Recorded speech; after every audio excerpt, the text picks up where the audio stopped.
that is not the only problem that twin interdependence and scale. We're now going to look at another problem, which is that first brewery was that. It was the first in its sector. It was a pioneer. And we're going to see that pioneering is going to be difficult. There's just not going to be enough of it.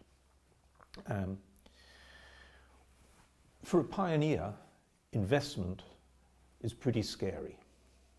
Your investment is irreversible. You make the investment, if it doesn't work, you've lost your money.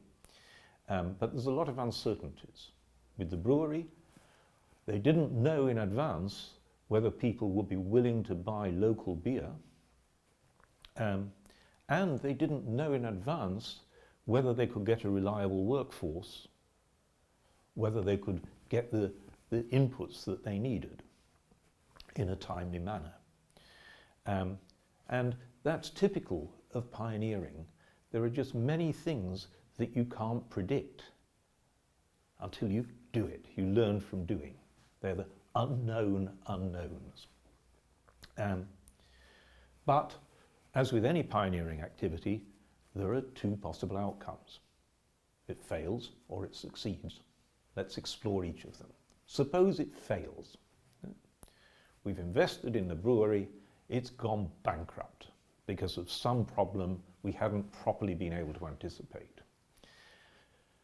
Anybody else who was thinking of investing in a brewery has now learned something. Basically what they've learned is don't do it. And that saves them money. They're not going to waste their money and go bankrupt. So we've produced a benefit for other potential investors in breweries, and there's an economic terminology for that. That what we've done is create an externality, a knowledge externality. The pioneer generates information, knowledge that is useful to others, an externality. But that externality is called an externality because their benefit doesn't provide any benefit to me. And so it doesn't factor into my decision as a pioneer. It's a spillover from my decision. It's a benefit to others. Doesn't help me. Now let's play out the other possibility. I'm a pioneer investor and it succeeds. I make money. I have success.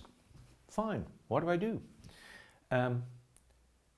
What happens to other investors, potential investors? Well, others can see my success, and so they're likely to imitate it. Other people are going to start investing in breweries in South Sudan. That's very good news for South Sudan. An industry is growing. Is it good news for the pioneer investor?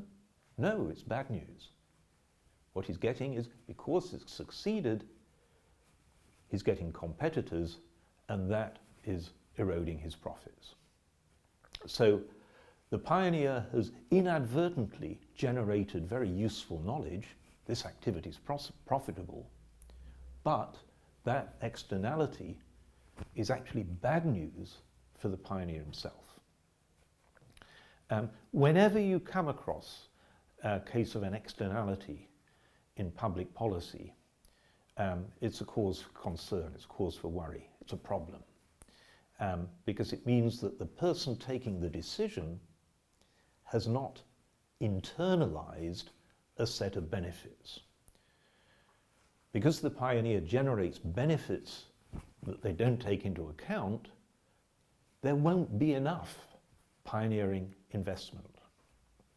And that is the nature of the problem in small, poor economies, because disproportionately in small, poor economies, where they don't start with very many activities, disproportionately, a lot of the investment will be pioneering investment.